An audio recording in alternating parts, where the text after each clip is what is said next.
Hello, welcome back to my channel, Current Chapter. My name is Dani, and today we're going to talk about the books that I read in January. So let's talk about books. In the month of January, I read 3 books. In those 3 books, I have a new favorite and I also have a new least favorite book. So first I'm going to start with a book that's in the middle, that wasn't a favorite or a least favorite. It was a book that I really enjoyed, and that was Such a Fun Age by Kylie Reid, which is a book that's part of the Reese Witherspoon Hello Sunshine book club. I have a review about this book already. I'm going to link it in the cards, so if you want to know more in depth about it and how I felt about it and some of the themes that are explored in this book, I really encourage you to check that video. I'm also going to put it in the description. So this book tells a story about 2 women. First we have Alex Chamberlain, who lives in Philadelphia with her husband and her 2 children. And the second perspective that we have here is Amira Tucker, who babysits for Alex. The book starts when Amira is in a grocery store with one of Alex's children, and one of the security guards from the grocery store sees a black woman with a white child, and he accuses her of kidnapping her and won't let her leave. That situation is all caught on tape by a man who's just at the grocery store, and he's really upset about all of these, and he encourages Amira to post this video online and expose the grocery store and the security guard for what he did.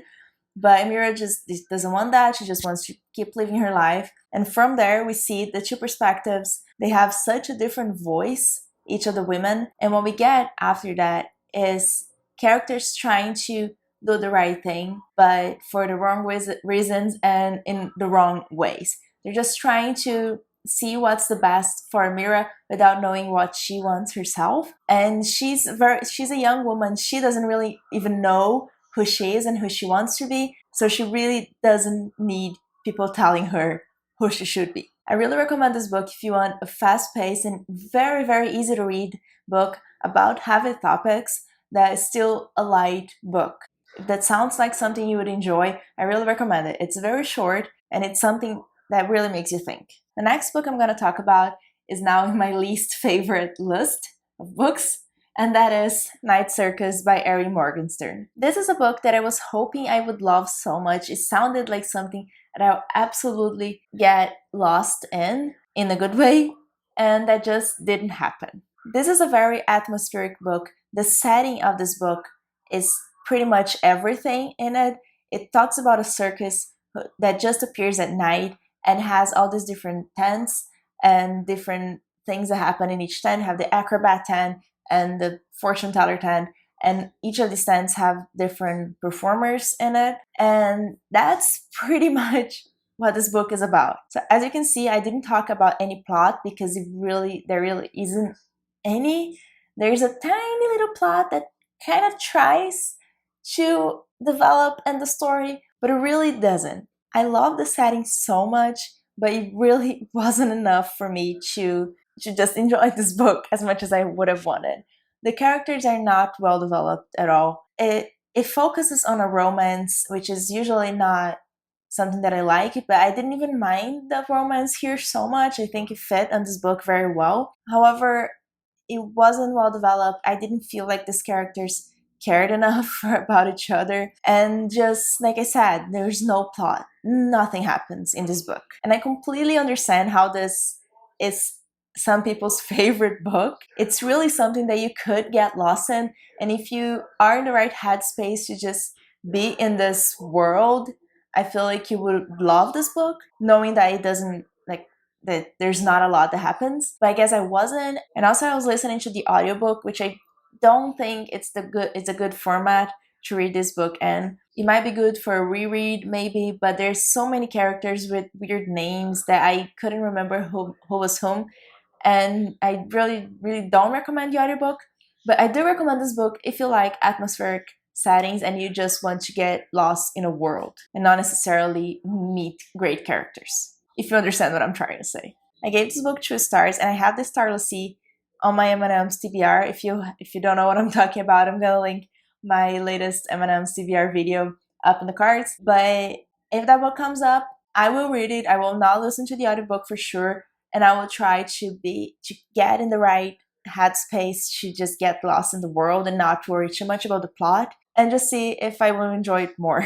But I'm really apprehensive to read Starless Sea now because after this book, I don't know, I don't think that her writing style is for me. And the last book I'm going to talk about is Warbreaker by Brandon Sanderson. This is now in my favorite books of all times list. It took me all the month of January. I started January 1st and I finished on February 1st in the morning. I'm counting this for January because I read like 50 pages in February 1st. But this is a book that I would gladly just keep reading forever, just a little bit every day, just so I could experience this a little bit every day. This was really just one of the best book journeys I've ever been on. This is an adult fantasy and it has three different perspectives. We have two princesses. The first one is called Vivenna. She is the princess who is being trained and being tutored her whole life to be sent to another kingdom to marry the God King. And the second princess is Ciri. She's the youngest of four children, and she's pretty much forgotten by everyone, so she can just do whatever she wants, and no one really cares about what she's doing because she's not important. She doesn't have any role to play in the kingdom, so she's just left to herself and to enjoy the nature and the wild and just play around. However, when time comes for the king to send Vivenna for the other kingdom, he backs out and he doesn't want to send his first daughter, and he ends up sending Ciri, who doesn't know anything about this world. She just knows what she overheard people talking. She never paid attention to her lessons, so she really has no idea what to expect. And the third perspective that we have here is from a god called Lightsong. He's one of the gods below the God King, and he doesn't think he's a god.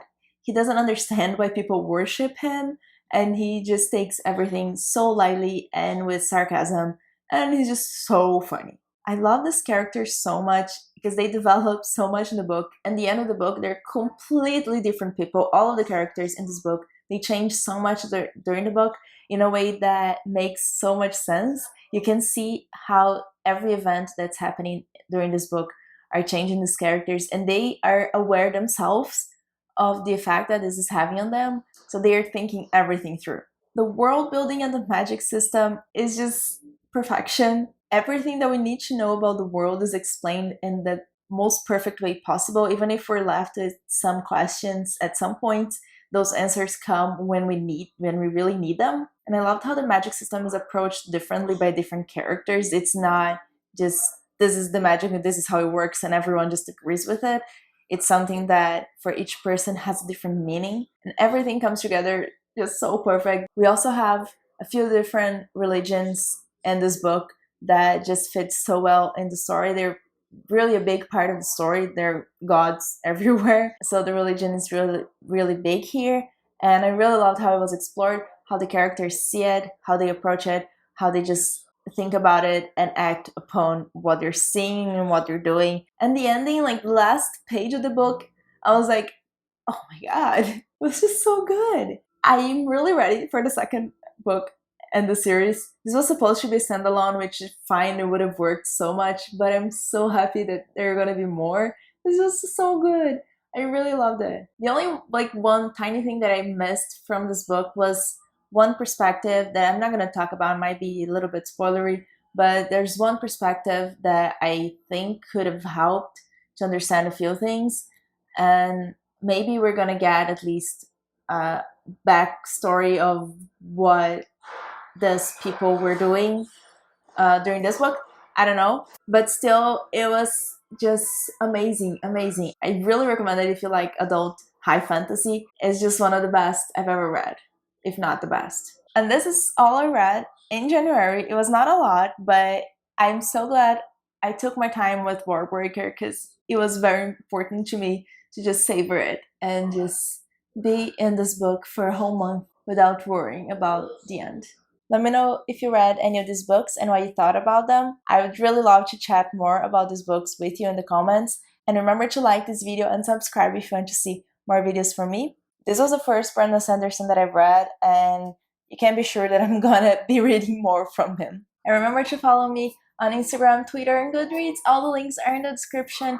All those places are updated very frequently, and I would absolutely love if you clicked in one of the videos that I'm gonna recommend in the end of this one. Thank you so much for joining me.